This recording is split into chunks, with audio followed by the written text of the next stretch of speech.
아버지 하나님, 하루가 가듯 한 달이 가고 또 1년이 갑니다. 이렇게 빠르게 지나가는 세월 속에서 내가 해야 할 일이 뭔지, 어떻게 해야 되는 건지 바르게 알고 깨달을 수 있도록 성령을 보내주셨지만 우리는 그렇게 그 성령과 동행하는 일에 심각하지 않습니다. 육체의 놀림에는 부지런해도 심령의 놀림에는 예민하지 않아 늘 느지근한 자리에서 게으름과 안일을 벗삼고 세월이 어떻게 가는지를 주님 앞에서 고민하지 않습니다. 성령 없는 사처럼 무딘 영혼이 될 때마다 주의 단식 소리는 어마어마한 것인데 주님, 우리는 거기에도 관심을 기울이지 않습니다.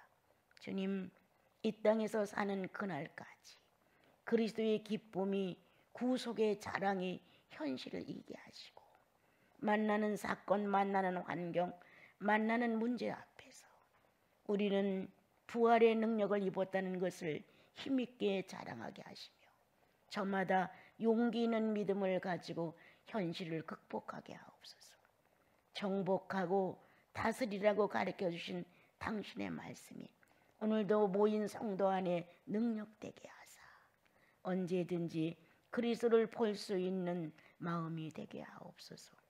소란하고 산란한 작은 한반도와 전 세계를 붙드시고 그리스도와 함께 하셨던 이 좋은 지구를 오늘도 품어 당신의 생성된 새로운 공기와 산소로 치료를 허락하시옵소서. 많은 사랑을 입혀주신 것 고맙습니다. 무례히 행하며 살았던 저희들의 생활을 주 앞에 고백합니다. 아버님, 누구 탓할 것이 아니라 예수 믿는 나를 돌아보게 하옵소서. 예수님의 이름으로 기도합니다. 아멘. 다음에는 지난번에도 말했듯이 지구에서 일어나고 있는 모든 일들이 남의 사건이 아니라 내 가정 사건처럼 생각을 해야 자다도 뻘떡 일어나서 기도를 하게 되고 어디서 무엇을 할지라도 만난 상황을 고민하고 주님 앞에 아뢰어서 내가 이 지구에 존재하고 있다는 사실을 명백히 알려야죠. 예.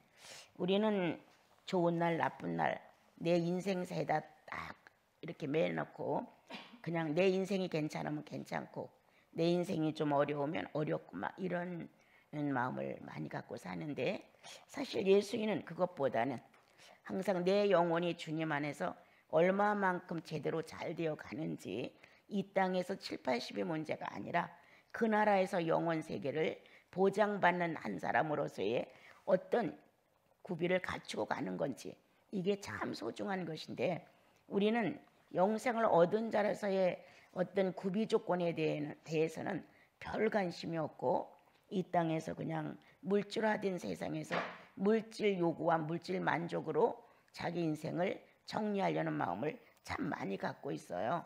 그래서 이제 늘 마음에 이렇게 느껴지는 것은 왜 우리 예수인은 이렇게 물질이라고 하는 것에 대해서 애착을 많이 하는 것일까? 그 물질은 즉 나를 가리킨다. 나와 관계된 모든 것들을 다 자기 물질과 똑같이 생각을 하기 때문에 거기서 헤어나지 못하고 예수 결박 푸셨도다, 모든 결박 푸셨도다라고 우리가 찬양을 힘있게 하지만 죄 하나 외에는 주님 나라 생명책에 보장받은 것 하나 외에는 무슨 결박을 풀었는지 모든 죄로부터 자유를 받은 게 뭔지 이런 거에 대해서 아주 우리는 무식한 거예요. 예수님을 만나 죄를 용서받았다는 어떤 기쁨과 성령의 작용이 우리 안에 있어서 뭔가 달라진 의식을 가지고 새로운 출발을 하는 것만은 사실이지만 우리는 아직도 육체에 소속되어 있는 욕망이 너무 크다 보니까 예수 그리스도로 거듭났다는 영생에 대해서 보장성이 너무 미약한 거예요. 자기 스스로가 그 보장에 대해서 신뢰를 안 하는 거예요. 그래서 사건을 만나면 감정으로 치우쳐서 감정의 사람으로 돌변해 버려요. 의지가 없는 것은 짐승 것 같은 거죠. 의지가 서서 인격을 바로 사용할 줄 알아야 사람이죠. 그런데 의지가 없는 거예요. 순간 돌변하여 짐승이 되죠. 그리고 나를 짐승으로 전락시킨 거에 대한 회심도 안 하죠. 내가 어쩌다 감정적으로 이렇게 흘러 내가 짐승이 되었었구나 라고 자기 마음을 탄식하지 않는 거예요. 그냥 사건이 이렇고 문제가 이러니까 내가 화가 날 수밖에 없었어. 내가 큰 소리 칠 수밖에 없었어. 내가 이렇게 행동할 수밖에 없어. 이 정도지. 내가 하나님의 자녀의 신분의 자격을 가지고 감정의 동물로 변해서 짐승화됐다고 하는 사실에 대하여 절통하지 않은 거예요. 그래서 예수인들이 주님 앞에 나와 고백을 하는 것도 내용을 모르고 해요. 잘못했다는 진실을 주님 앞에 아뢰는 것도 하나님이 요구하는 초점에다 놓은 고백이 아니고 내 입장에서 내가 편리한 대로 고백을 해버리는 거예요. 그러니까 어떤 것도 영생의 관계 속에서 내 삶을 펼쳐가는 거에 대해서 너무 없는 거예요.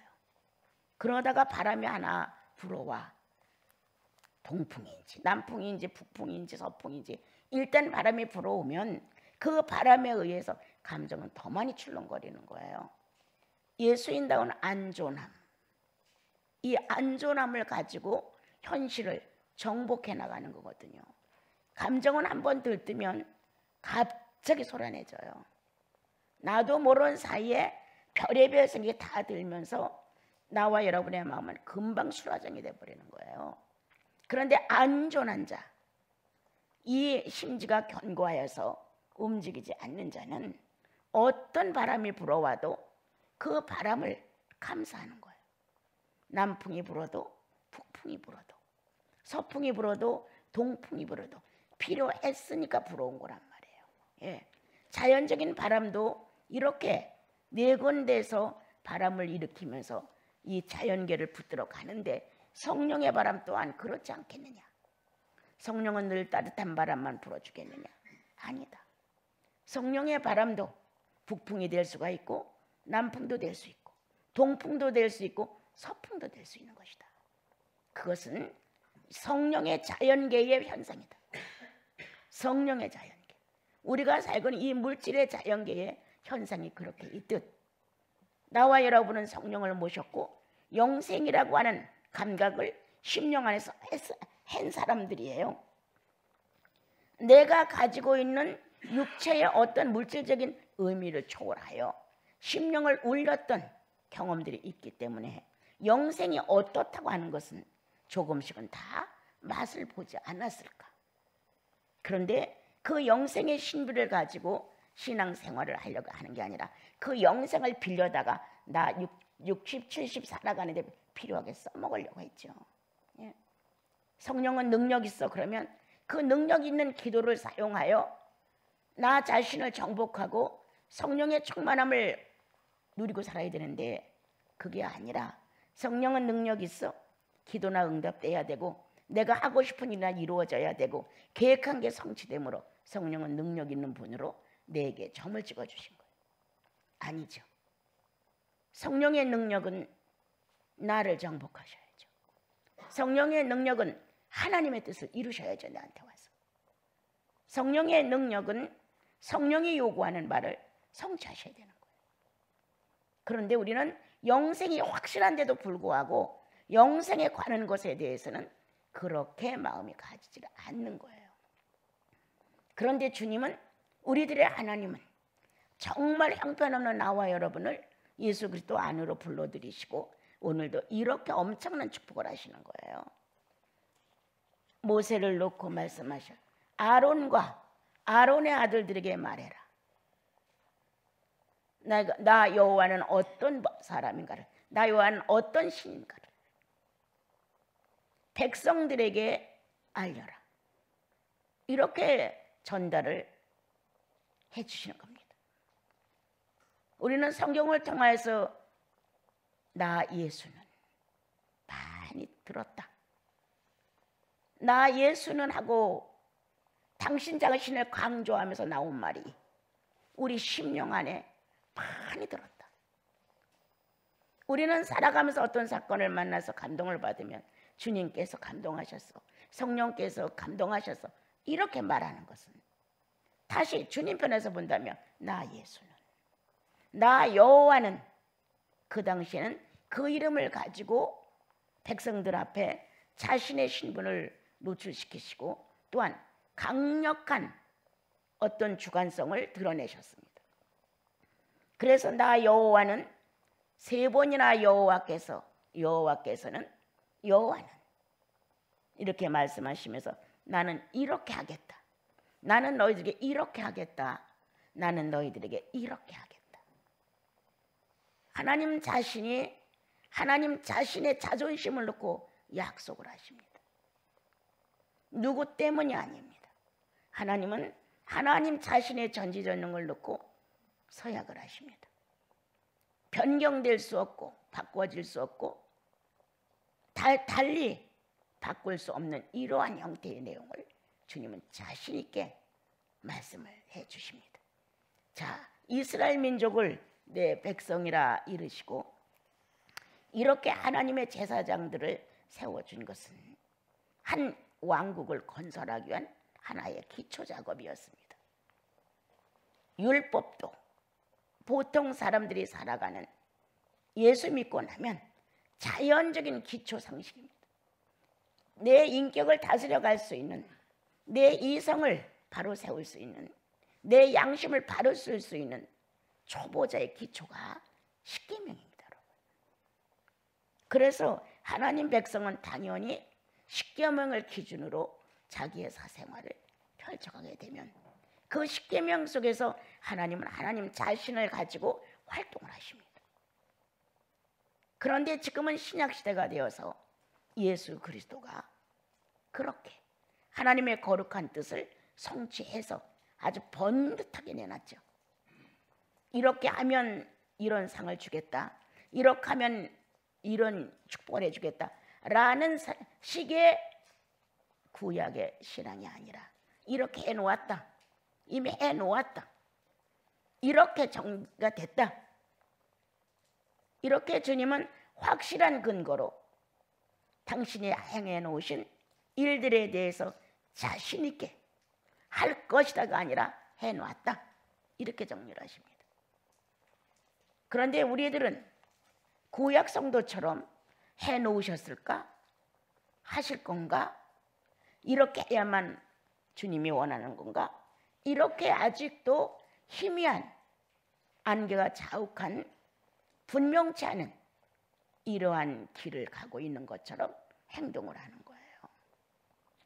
예수님은 선명하다, 그리고 분명하다.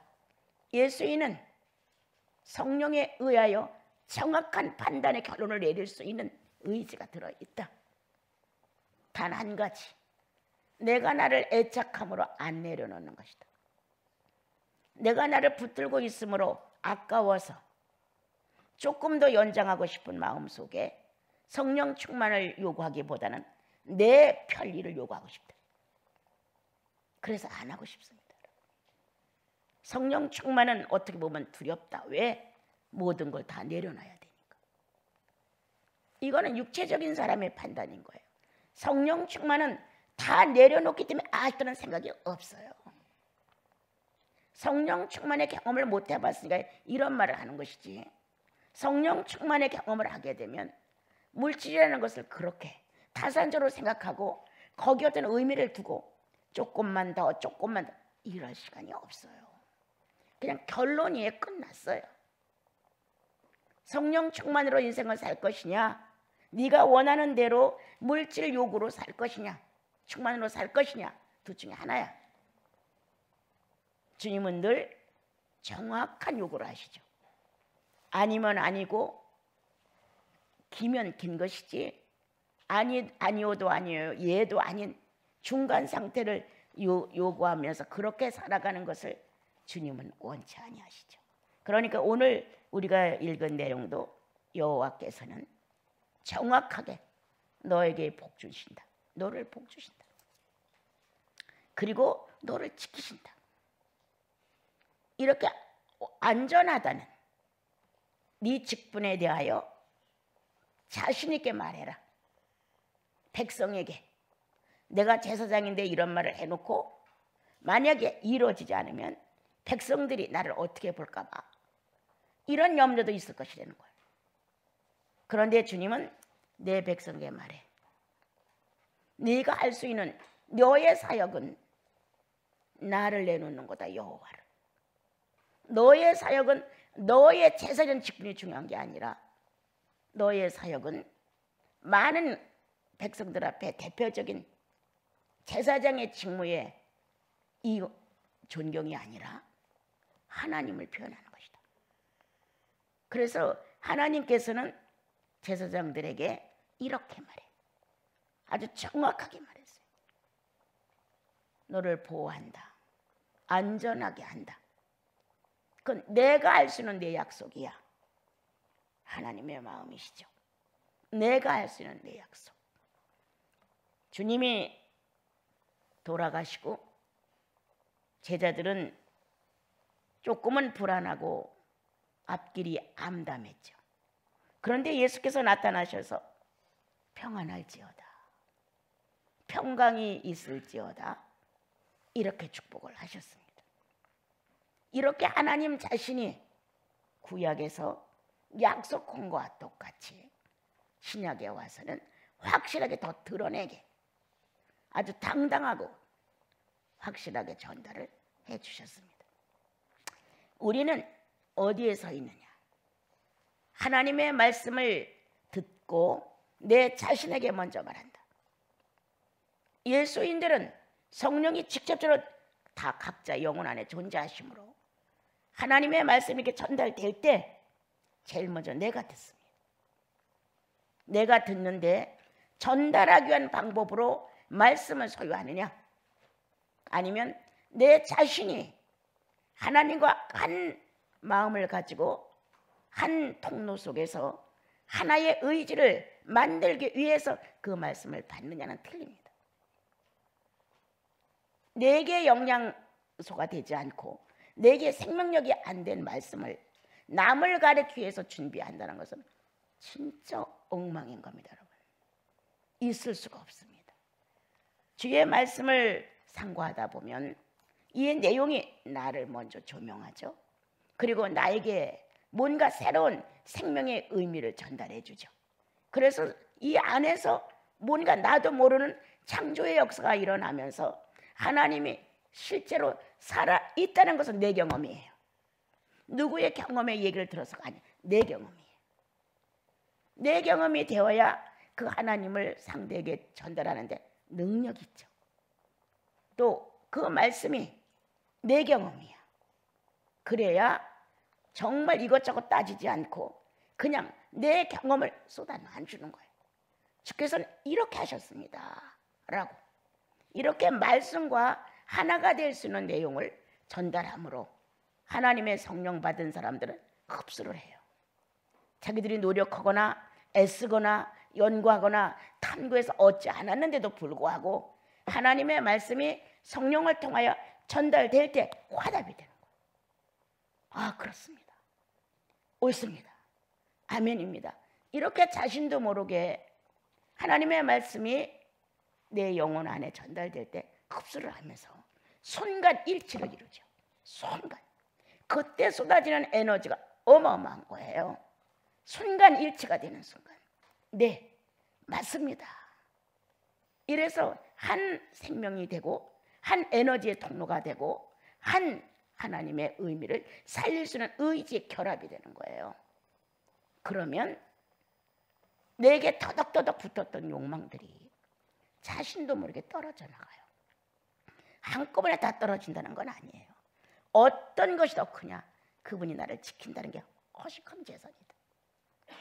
내가 무엇으로 해서 나를 방비하고 나를 지키게끔 만드는 것이 아니라 그분이 나를 지킨다는 것이 큰 재산이다. 내가 하고 나고 그 다음에 다른 일을 할 때 성경에서 주님이 7, 80을 지키신다는데요. 또한 어디를 갈지라도 시편에서 내가 너와 함께 한다는 소시적의 하나님이 늙어서도 하나님이 되신다는 내용을 읽고 나는 내 평생에 저축을 안 하기로 X표를 쳤어요. 나를 위한 저축은 절대 안 한다. 그분이 약속하셨다. 시편에 어디를 가든지 그분이 인도를 할 것이고, 의인이 구걸하지 않는다는 내용 확실히 있다. 그래서 저는 내 통장으로 한 번도 돈을 딱 한 번 넣었다가 혼나고 안 넣잖아요. 근데 어쩔 수 없이 지금은 이 장애인 또 뭐 나이 먹었으니까 뭐 나온다, 이것 때문에 통장을 갖고 있게 된 거예요. 우리는 한번 생각해보자. 예수로 족해야 되지 않니? 나를 보호하고 내가 나를 지키고 내가 살아갈 수 있는 돈을 그래도 이 정도는 저축을 해놓고 남한테 군색하게 하지 말고 살아야지. 틀리지 않아요. 맞아요, 여러분. 그러면 어느 날 내 자만심, 나는 적어도 내 노년은 내가 붙들었어. 자식들에게 피해를 안 주고 나는 이렇게 살았어. 그런데 예수의 재산이 안 나온다는 거예요. 예수의 자신. 내가 가지고 있는 물질의 재산은 이렇게 나올 수 있어. 그런데 예수의 재산이 나와야지. 이야, 통장이 제로가 됐어도 나는 담대했다. 죽지 않으면 사는 거지. 내 생에 이렇게 모험을 하며 살아왔는데 네가 볼 때 난 정말 거지처럼 구걸하고 그렇게 남들의 비난의 대상이 되느냐? 아니지. 나는 주께서 나를 지키는 재산이 너무 컸다. 남은 나를 어떻게 비난할지 몰라도 하나님을 의지하는 내 의지는 늘 같은 방에 있었다. 심령이라는 같은 방, 심방, 마음 안에 주님 계시고 나 거기 있었다. 내가 만약 삶에서 어려움을 만났을 때 난 예수의 가난을 이해할 수 있었다. 예수 그리스도가 아무것도 없이 무소유로 현실을 살아가는 사생활 방침도 나는 그때 배웠다. 내 입에서 내 가난으로 인하여 원망이 나왔다. 내 가난 때문에 돈을 모아야 되다는 욕심이 생겼다. 이건 아니다. 내 가난 때문에 예수님을 더 이해할 수 있었다. 내가 가난했기에 가난한 사람의 심정에 동정을 할 수 있었다. 내가 가난했기에 감사했다. 왜?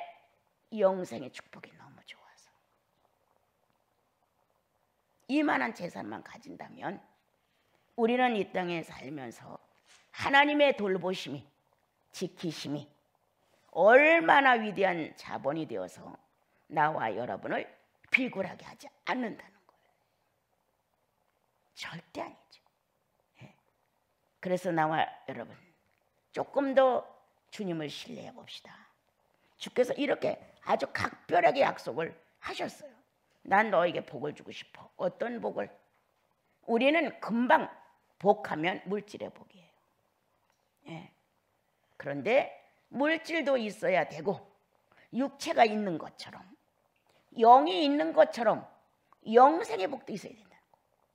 신령한 복, 성령을 통로로 성령과 일치되어서 그리스도를 내 영혼 속에서 엮어갈 수 있는 그리스도의 충만이 물질의 빈약을 충분히 넘어갈 수 있게 해줄 수 있는 복이 있어야 된다는 거. 그러므로 나와 여러분은 물질의 복도, 최고의 물질의 복은 건강이에요. 건강의 복도 필요하다. 두 번째, 영생 안에서 신령한 내 영혼이 건강해야 된다. 진리로 단단해야 된다는 거예요. 면역성이 아주 꽉 차 있어야 되고, 운동하는 사람들은 근육질 하는데 나를 지탱할 수 있는 모든 것들이 균형 있게 꽉 차야 된다는 거예요. 육체의 건강을 나와 여러분이 복으로 본다면 영생의 건강 또한 복으로 봐야 되지 않겠느냐. 그런데 육체의 건강은 그렇게 챙기면서 왜 영생의 건강은 채우지 않느냐. 오늘 주님은 당신은 나와 여러분의 영원한 보호자, 모든 걸 공급하시는 분, 확실하게 지키시는 분, 복을 주어서 육체의 건강도 영생의 건강도 아울러 같이 가면 건전하다. 건전하다. 육체가 너무 연약해지면 마음이 많이 건들 때 있어요. 육체가 뭔가 나를 지탱시켜주지 않으면 그때 일어나는 갈등은 삼자들은 이해 못해요. 그런데 그때 일어나고 있는 내 심리의 많은 고난은 예수 그리스도로 이긴다는 거예요. 경험해 본 사람만이 알아 이거는. 몰라.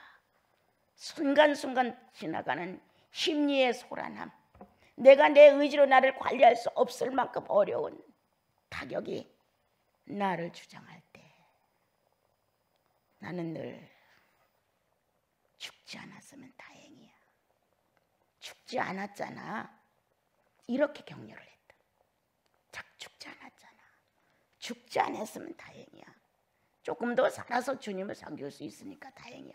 이렇게 할 정도는 엄청난, 내가 나를 이길 수 없을 만큼 막 손을 꽉 떨 정도로 이것보다 더한 뇌와 심령 안에서 일어나고 있는 이 심리적 반응에 대하여 아는 자가 몇이나 되겠느냐. 그런 고비 속에서 주님이 내 재산이었다. 거기서 끝내 거기로부터 나를 해방시킬 수 있었던 분, 예수님이었다. 사망에서 생명으로 옮겨졌다는 이 놀라운 권세를 가지신 그분이 내 안에 존재함으로 어떤 최후의 마지막 결단인지는 모르지만 나는 숨을 크게 내쉬며 이대로 가도 괜찮습니다. 주님, 이대로 가도 괜찮습니다. 이런 말로 나의 가장 위급하고 심리의 어려움이 올 때 내린 결론이에요. 이렇게 할 수 있었던 것, 주여 이대로 가도 좋습니다. 영생이 내게 가장 큰 복이었다. 더 살고 싶어요? 연장시켜 주세요. 조금 더 할 일이 있어요? 이게 아니다. 이대로 좋습니다. 주님. 나는 물질을 택하느냐? 영생을 택하느냐? 영생의 건강이 더 중요하냐? 물질의 건강이 더 중요하냐? 어떤 복이냐 우리들에게? 오늘 주님은 복의 개념을 물질로 형통만 하면 복받고 예수 잘 믿고 순종 잘하는 사람으로 착각하고 있다니까요. 아니죠. 물질은 아무리 있어도 내 영혼을 배부르게 하지 못해요. 최고의 권위를 갖고 최고의 존경을 받고 최고의 권세자를 갖다 할지라도 인생의 허무는 미치게 만드는 거예요. 예? 왜 광기 있는 사람들로, 광분한 사람들로 왜 위에 사람들이 그렇게 발광을 합니까? 모든 걸 다 가졌는데도 불구하고 이 영혼의 갈증, 영혼의 허무, 영혼의 허탈, 이게 밀려오면 어떻게 할 수가 없는 거예요, 여러분. 거기에서 치닫는 마지막 초조하게 만드는 것, 죽음이에요. 내가 여기서 이대로 죽으면 나 어떻게 돼? 그 엄습함에 대하여 해결할 수 없을 때 모든 신경은 발작을 하는 거예요. 오늘 주님은 내가 복 주려고 해. 복 준다. 영생과 물질의 복을 놓고 두 가지를 겸하여 우리에게 주었는데 선택이 나쁘다는 거야. 우리가 지금 왜 물질의 복에만 선택을 하느냐는 거지. 똑같이 줬어요. 주님.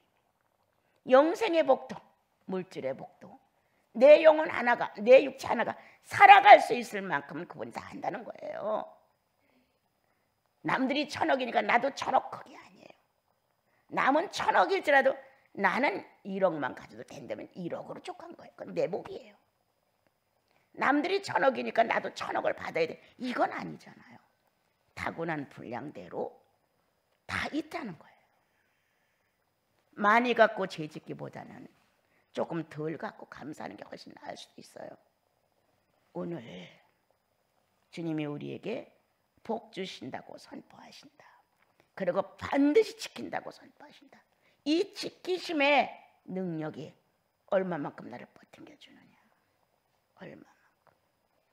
어떤 상황에서 얼마만큼 믿음이 되어서 정말 주님이 나를 지키십니다. 라는 마음을 겸손하게 가질 수 있느냐. 하나님이 지켜주시니까 난 낭떠러지에서 뛰어내릴 거예요. 이런 망령됨이 아니에요. 이상하게 우리들은 무분별해서 하나님께서 너와 함께한다. 난 네 기도를 다 듣는다 그러면 믿음이 좋아서 앞뒤도 재지 않고 뛰어내릴 수 있다는 거예요. 살려주니까. 그런데 주님은 말씀하셨죠. 주 너희 하나님을 시험하지 마. 내가 여기서 뛰어내리면 나는 육체를 가졌기에 죽는다. 정확한 이성 판단을 세우셨죠. 상황의 이성 판단. 나는 신령하니까, 나는 기도를 잘하니까, 나는 응답받으니까, 나는 능력 있으니까, 나는 하나님 자녀니까, 나는 성령 충만하니까 나는 안 죽어. 이게 아니라는 거예요. 나는 사람이야. 그래서 떨어지면 난 죽어. 나는 하나님이 아니야. 난 지금 신이 아니야. 이렇게 당신의 위치를 정확하게 전달하죠. 이성적으로. 난 떨어지면 다친다. 이렇게 말하는 주님의 모습을 우리는 반듯하게 배워야 한다. 기도했기 때문에 된다. 그렇게 믿지 마십시오. 내게 성령이 있으니까 된다. 이것도 아닙니다, 여러분. 오늘 나와 여러분은 좀 더 주님을 내 삶에 좀 실질적으로 믿어서 주님이 원하시는 견고한 한 사람이 됐으면 참 좋겠습니다. 그 다음에 보면 여호와께서는 얼굴을 내게 비추사 은혜 주시기를 원한다. 늘 관심 있게 돌아보고 관심 있게 구원한다. 너의 사생활 중에 네 상태가 좋아서 구원하는 것이 아니라 사생활 중에서 위험을 만날 때마다 내가 구원주다. 은혜를 베풀기를 원한다. 이렇게 말씀하십니다. 그게 여호와라는 것. 나 여호와는 온통 내 얼굴을 너희들에게 늘 쏟는다. 그리고 은혜를 베풀기를 원한다. 우리가 좀 더 큰 성장과 주님의 심정을 알아가고 그분의 지식이 차서 좀 더 의지화되는 믿음을 갖는 거하고 그냥 삶에 어쩔 수 없이 계속 손을 대서 구원을 해야 되는 것 틀립니다. 주님은 일단 나와 여러분이 구속 안으로 들어오게 되면 당신 자식이에요. 연약해도 지혜로워도 뭔가 지식이 넘쳐도 좀 미련해도 당신 자식이에요. 그래서 어떤 상황 속에서라도 내가 구원한다. 이거 보장이에요, 보장. 내가 구속했으니까 내가 너를 보장한다. 어떤 상황 속에서도 대가 없이 그냥 은혜로 해결한다. 이렇게 주님은 우리를 힘있게 축복을 하셨습니다. 안 된다고 뭔가 나는 안 된다고 이런 식의 말을 해서는 안 됩니다. 은혜의 참여를 안 하는 것뿐이에요. 은혜에다 우리를 초대를 했는데도 불구하고 우리는 내 방법이 우수하니까, 내가 남들보다 영특하니까, 내가 남들보다 경험이 좋으니까 내가 이렇게 하면 될 수 있다는 거예요. 그래서 은혜 받기를 거절하죠. 주님은 당신의 은혜로 우리의 마음에 우리의 선택이, 우리의 현실이 주님을 인정하는 걸로 나타나면 엄청 기뻐하시는 거예요. 그래서 은혜 위에 은혜를 부시는데 은총이라고 합니다. 네. 은혜는 누구에게나 피조물로서의 당당히 창조주의 고난으로 받을 수 있습니다. 죄인이 됐기 때문에 누구든지 예수 그리스도를 받아들임으로 은혜로 말미암아 구원을 받을 수가 있습니다. 그러나 은총은 다릅니다. 은혜와 은총은 조금 격이 틀립니다. 은혜는 누구에게나, 은총은 누구 중에 누구에게입니다. 누구에게나, 은혜는 누구에게나, 은총은 누구 중에 누구입니다. 그렇게 은총을 베풀어 주시는 것이 성령 받아 성전에 가는 성도들에게 주님은 말씀하십니다. 은총을 받은 자야. 격이 틀립니다. 은혜의 격과 은총의 격이 틀립니다. 우리가 주님 안에서 조금 더 신실하게 커간다고 하는 것, 은총을 받은 사람들입니다. 그리고 은총을 아는 자는 은혜 정도에 만족하지 않습니다.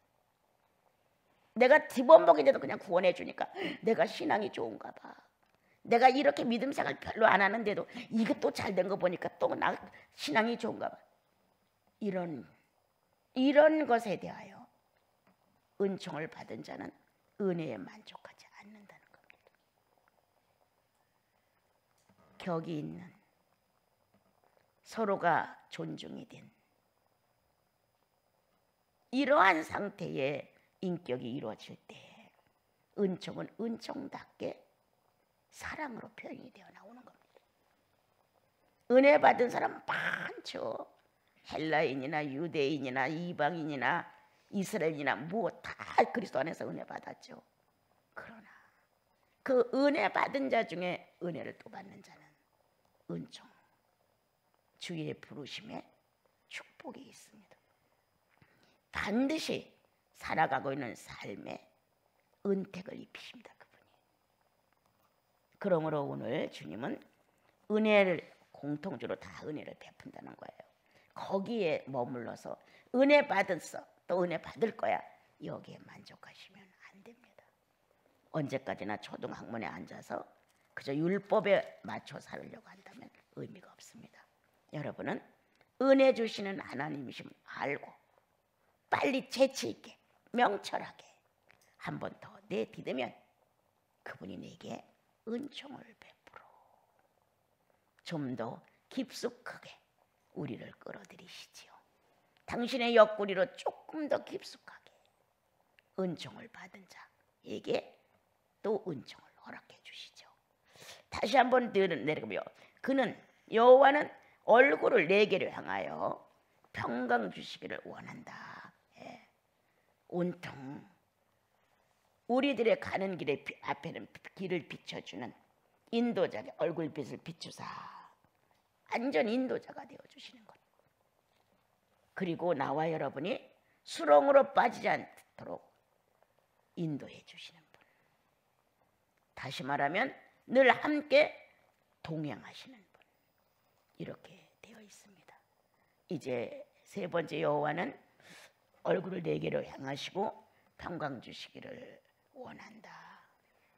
예, 그분은 내게 애정 쏟으시기를 원하고 사랑하기를 원하고 이 말입니다.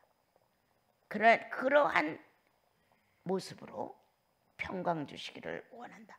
안과 박을 일치시키기를 원한다는 겁니다. 예, 우연치 않게 앉아있다가 갑자기 찬양이 생각이 났어요. 무화과 잎이 마르고 뭐 외양간에 소가 없어도 많은 열매가 없어도 나는 여호와로 기뻐하리. 나는 여호와로 기뻐하리.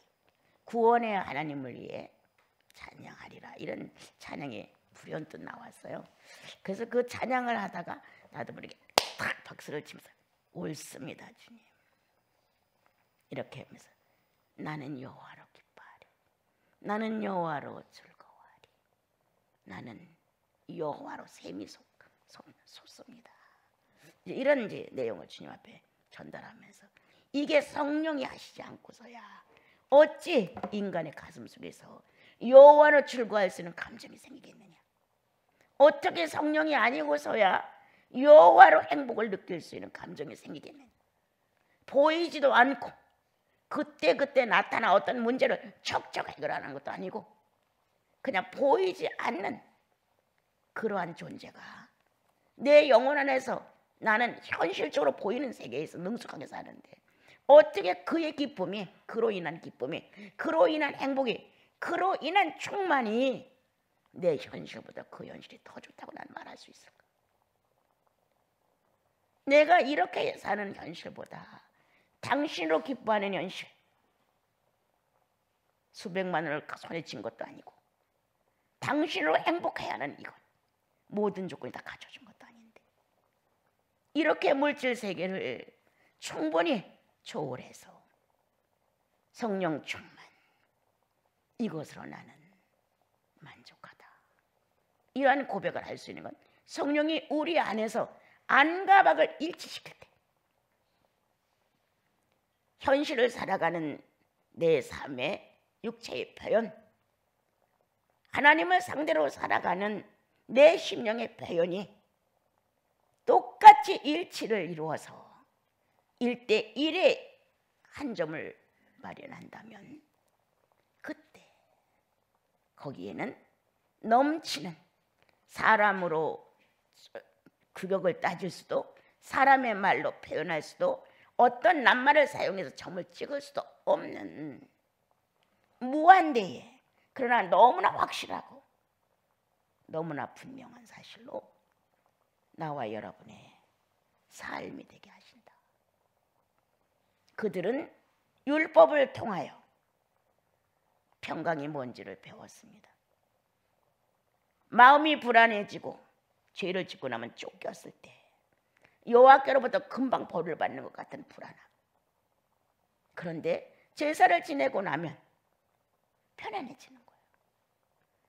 속건제를 지내든 속죄제를 지내든 번제를 지내든 죄를 용서받고 나면 마음에 평안이 오기 때문에 삶이 능률적인 거예요. 평강이라는 거. 심령 안에서 움직여지는 내용이 결과적으로 육체의 생활을 윤기 있게 만드는 거예요. 평강으로 축복을 하시겠다고 하셨습니다. 우리 24절부터 26절까지 한 번 더 읽어보죠. 여호와는 네게 복을 주시고 너를 지키시기를 원하며 여호와는 그의 얼굴을 네게 비추사 은혜 베푸시를 원하며 여호와는 그 얼굴을 네게로 향하드사 평강 주시기를 원하노라. 예, 이건 주님 자신이 말씀을 선포하는 거예요. 이스라엘 민족을 놓고 나 여호와는 이렇게 한다. 너희들을 놓고 지금 신약에 와서는 예수께서, 나 예수는 분명히 이렇게 한다. 이렇게 말씀을 하시고 이거를 보장해 주는 성령은 나와 인격을 같이 하시고자 한다. 인격이 같이 합의점을 찾아야 이와 같은 축복이 이루어지는 거죠. 그래서 여러분 한 주를 살면서 소란한 뉴스 이런 데 너무 마음 뺏기지 마시고 이런 정보가 전달되지 않았다면 묵묵히 자기 일들에 열중하다가 어느 결인가 또 이런 게 해결되고 그랬을 거예요. 근데 이게 정보 시대가 돼서 너무나 빠르고 또 우리나라 같은 건 너무 잘 알려주니까 예민하게 그쪽으로 자꾸 마음들이 쏠리는 것 같아요. 예수인은 환경 속의 기도자다. 문제가 생기면 기도한다. 기도는 나를 이기고 주의를 이기게 한다. 그래서 나와 여러분은 우리 영혼 안에 존재하시는 주님께 현실의 내용을 간단하게 아뢰고 아무 일도 없는 것처럼 은연하게 살아라. 그 입을 통해서 자꾸 이런 말 하지 말고 그냥 오늘도 내일도 또 하루가 가는 것. 그러나 당연히 문제를 만난 지구를 놓고 주님 앞에서 소멸하기를, 주님의 새로운 방법이 축복되어서 소멸되기를 간청을 여러분들이 해주셔야죠. 나는 늘 든든한 마음이 있어요. 성도들은 당연히 기도하고 살아야 되니까 이런 문제가 나면 열심히들 다 기도할 거다. 그저 깨달만 하고 모래할 만한 내 기도도 거기 합하여 들어가는 것뿐이다.